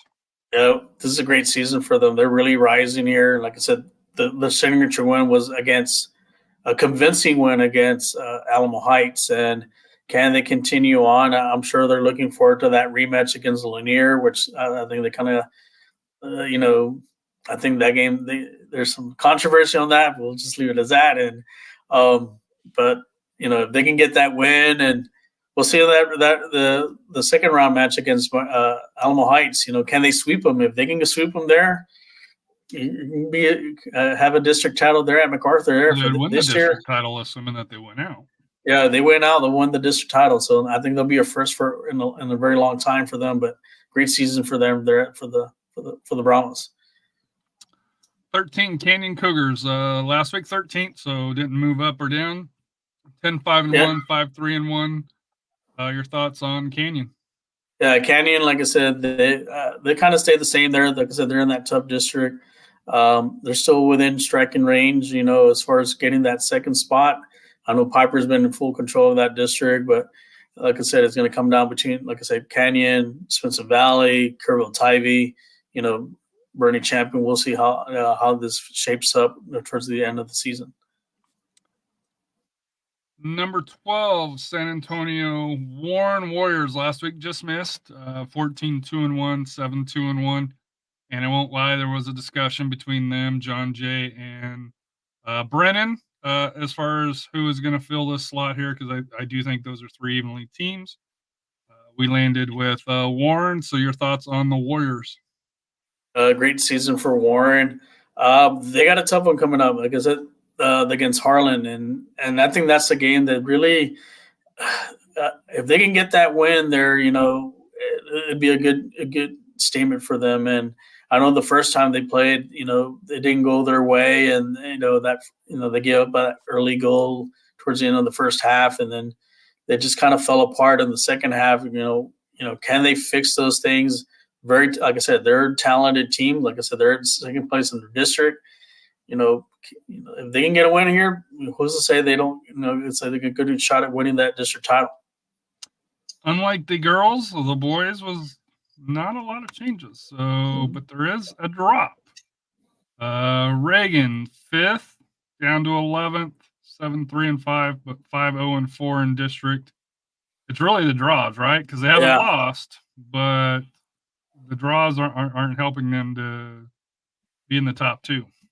Yeah, those draws are really kind of, if not help. I mean, if there are wins, there'll be a lot. I think it'll be a little bit higher, and also they'll be in contention, like I said, for that higher into the district race. Here coming into the second round, can they turn those ties into wins? And we'll see what they do. Like I said, they got some important matchups. Like I said, against Johnson coming up, they got Lee. So no gaming games there. They got a tough matchups with Madison. Madison's been an up and comer, for the boys, and also Churchill as well. The Churchill boys, even though that they're not doing so well right now, but they've been very dangerous too. They've been competitive, yeah. They've been competitive, yeah. So we'll see if Reagan can bounce back and see if they can move up into the district rankings. I'm sure they want to try to get into that number 2 seed, which is occupied by Brandeis right here. Number 10, move up one from 11 to 10, 8-3-3, 7-1-2. Starting to get healthy or get players back that were missing from early in the season.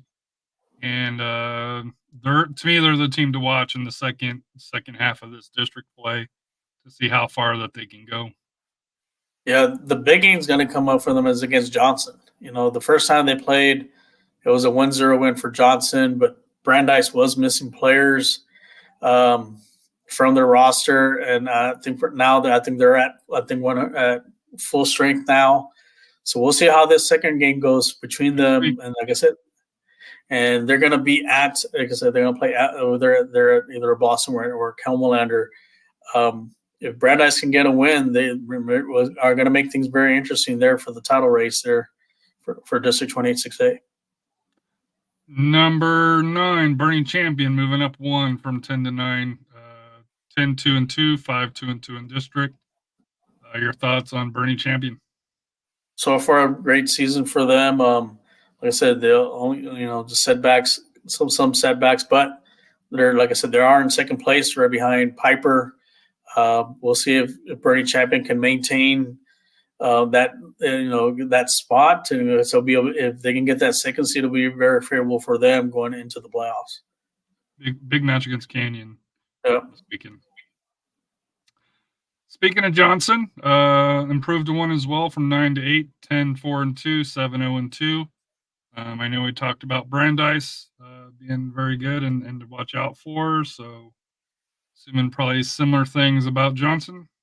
Yeah, same thing with Johnson. Like I said, they're right now in first place. They've been playing well. Just those 2 ties. I know they had a tie with Reagan, and that's I think that was a winnable game for them, but it didn't go their way. So we'll see how they do in the second half of the season. Like I said, they got can they get that win? If they can win against Brandeis, I think they will take control of that district. And even though they got some other games coming up, but I think that'll be a really key for them, and a good set the tone for the rest of the district games for them. Harlan up 1, 10-3-3, 8-0-2, and I think if you notice a trend, there was one team that dropped, and then everybody else kind of slid in through here. So, your thoughts on the first place team from 6A-29? Yeah, the only 2 blemishes on them was those 2 ties with Brenham, but the rest of them were able to win games. Kind of hauled off Jay and Warren, and then also like I said, TAPPS and so forth. Big game coming up against Warren again. We'll see if they can dominate again like they did the first time around. I'm sure Warren is going to be ready for them and see what changes to make. But I think if Harlan can win this game, I think they got, like I said, a foot in the door into that district title again. And they may make another run, like they did, the last couple of years they have, trying to get to that regional tournament. Even though they fell short last year, I think they can still have a chance here this coming season. Number 6, Lavernia. 7-6, 15-3-2, 4-0-1 in district. What can you say? They're controlling 20. I know it's not Region 4, 27, but it's it's a 4A. Yeah, 27-4A. 27-4A. Your thoughts on the Bears? Just one tie against Kennedy, which is a little surprising there, but overall they're having a great season. They really challenge themselves in non-district play. I think they fully understand what they need, what they hope to accomplish in the playoffs. Like I said, they've come up short the last 2 years, losing in the first round, and they know they have to play better competition going to the playoffs. And I think they're well prepared. I'm still waiting for them to see we get that matchup in the playoffs between them and Bernie. That was the game we were looking for last year. Maybe we'll get to see it this year. But I think they'll have control of this district. Like I said, they're gonna start the second round again. They do got some tough matchups. Like I said, they have Fox Techs coming up. Memorial also always gives them a great game, and also, like I said, they'll have the rematch with Kennedy. 5 Alamo Heights, 3-5, so a little bit of a drop for the Mules. 14-3, 9-1 in district. So your thoughts on Alamo Heights from the last time we did the show? One loss, like I said, against MacArthur, but they've bounced back. They got some good wins recently, and I'm sure they're circling that date against that rematch against MacArthur at Alamo Heights. Like I said, that could determine who wins the district title. But before that, they still have to play. They got a real tough Lanier team coming up, going to their place. Lanier, like I said, they're also in striking distance also for the district title. I'm sure they're going to be gunning for them. But like I said, that should be a fun game coming up this coming week. Number 4, up to Southwest Dragons, 12-2-1, 7-0. Thought there was going to be a little bit of a challenge between Medina Valley and Harlandale, and they smacked them back down again. Of course, they got to go through the second phase of district here, but your thoughts on the Dragons? Yeah, great season for the Dragons. They've had a tough non-district schedule. They played my number one team in the RPIs for the 50/50 podcast with Footerville Conley. But here in district play, they've been doing well. I know they had a little struggle in the last game against Legacy. Those rivalry games. And they had to score late in order to win those. And but they were, like I said, I think it was kind of what happened like last year. But they're going to start here in the second round of the district play. Can to continue on. Like I said, they got some tough ones coming up. They got the rematch with Medina Valley. I know Medina Valley had them down at the half before that rainstorm came in, but like I said, Southwest was able to win that game a couple days later. So I know, like I said, Medina Valley is going to be prepared for them. We'll see how that game goes, and they got other challenges too. Like I said, with Southwest Legacy, and then let's see what happens again with Harlandale again. See, maybe Harlandale kind of get it together this time and give them a challenge. So the bronze medal goes to Piper, 15-3, 9-0. Last week 4, this week 3. Well, the top 2 have to be pretty good because Piper's on a roll. Yeah, what can you say about them? They've, 20, like I said, 26-5A is a tough district for boys soccer. They've really made some statements here in this season, and could be a special year for them. Could they make a run and make it to play in the regionals down? They're in the valley. And if they can kind of get it together, get past that first round game, second round games, they have a shot. Like I said, them and Southwest are probably, and you're probably your two best out of as far as the 5A teams here in San Antonio. So maybe we may end up seeing both of them play against each other in the playoffs. So that'll be a great matchup. So, hopefully maybe it'll be nice if we see them play at Toyota, but only one can dream about that. So let's not start that again. Let's start that again. Yeah. So, but like I said, but Piper, like I said, congrats to them. They're going to have a great season. Number 2, kind of last time's number 2. Central Catholic, 17-2, 10-0. Going to be waiting for the playoffs, TAPPS playoffs here. So, title or bust. That's really the only way they can move up, right? Yeah, they fell short last year. They should have had it won. They should have won. I know Coach Sanchez saw them play. He said that they should have won that game. Like I said, they have a new coach, Coach Rule, lots of experience. He's got them rolling. That district they're in, it is a tough district, especially with those Houston teams. To go undefeated says a lot there, and they're really, I think, focused and are on the mission to recapture that TAPPS title. Like I said, the last time they won the title, they had that great player that used to play for SAFC, who's in Denmark right now, and I think some guy named Gallegos, I think. So that's, I think, the last time they won the title. So maybe this will be the year for them to finally kind of break the get the monkey off the back and get that title. Number 1, perfection. Bernie, 12-0, 5-0. Number 1 in our hearts last time. Number 1 this time. I don't know what more you can say.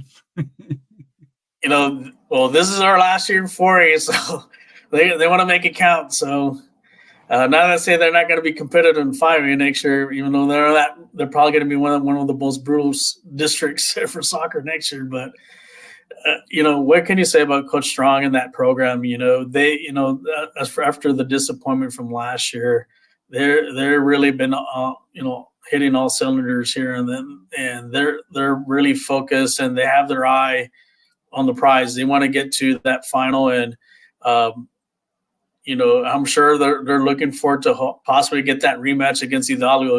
I'm sure they want to stick it to them and then go on and reclaim their title, which I think last year they should have won, but because of different circumstances they couldn't. But like I said, I'm looking forward for them to see what they do in the playoffs, and good luck to them, and we'll see. We'll see in a couple of weeks when we get to the bracketology show. I will say this: you made the comment about them going up, from 4A to 5A.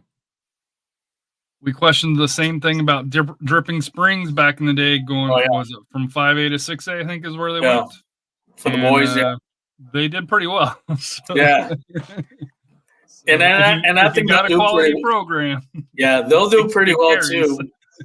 What's going to be interesting when they play their crosstown rival, which is Bernie Champion. I don't think they've ever played each other. I'm not too sure. If anybody knows that let me know. But that's probably going to be one of a real fun game. When they play each other next year. That could be a little bit chippy. Although I will say this.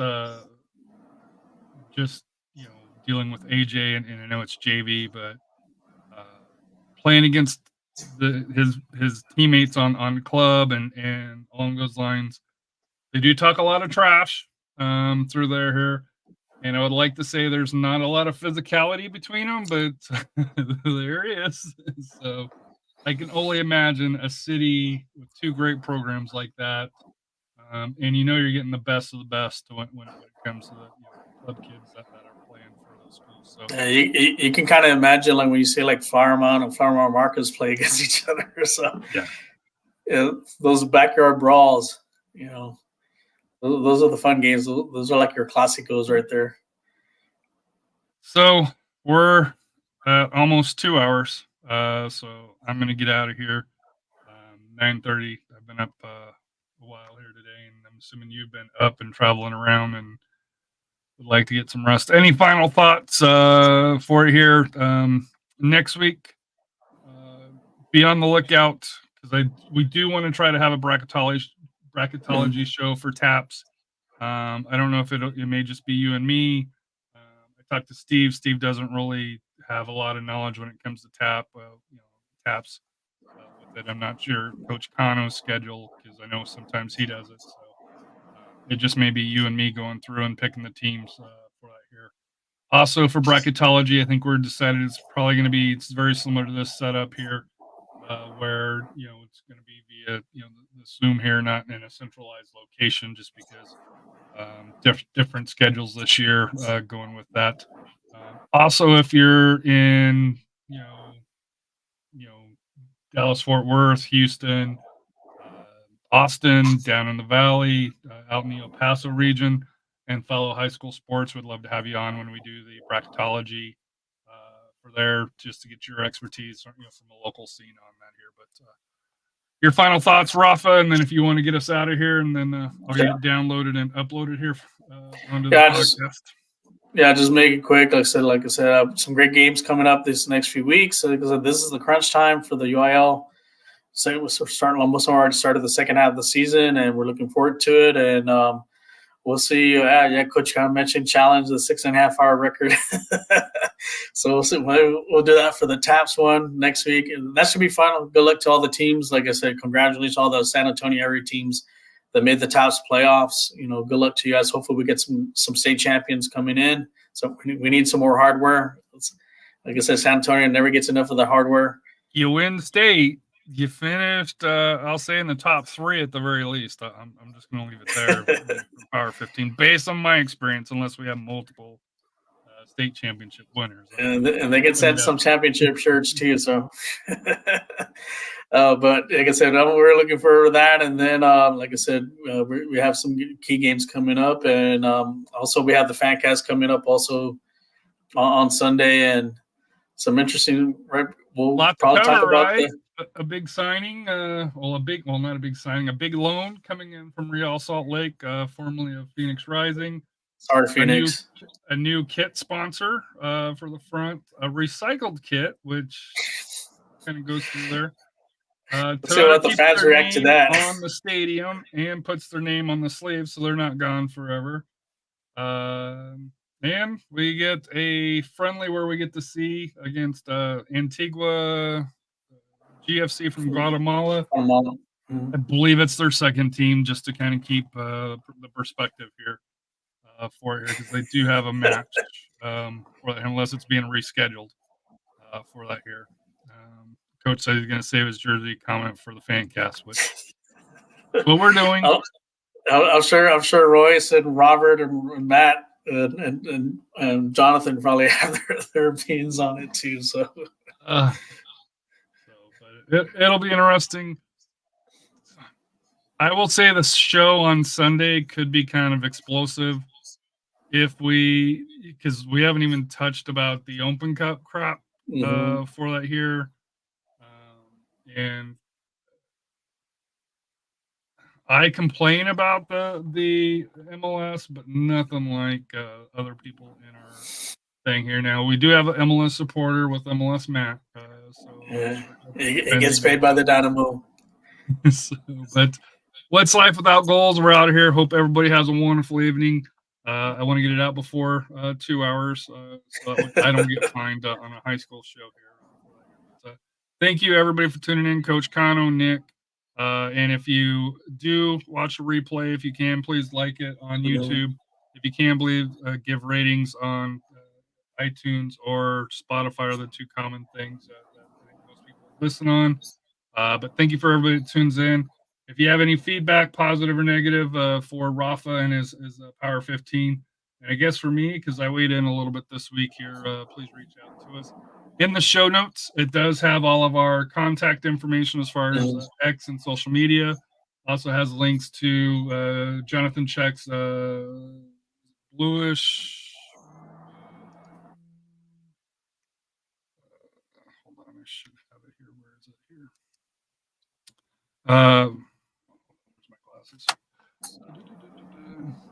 here? Bluish Moon blog at WordPress.com for his writings, and then of course through here. I have updated the show notes here where it does have all of our Twitter handles or X handles here for everybody that's associated with the SA Soccer Roundtable and Fancast. But what's life without goals? We are out of here. Have a great evening, everybody.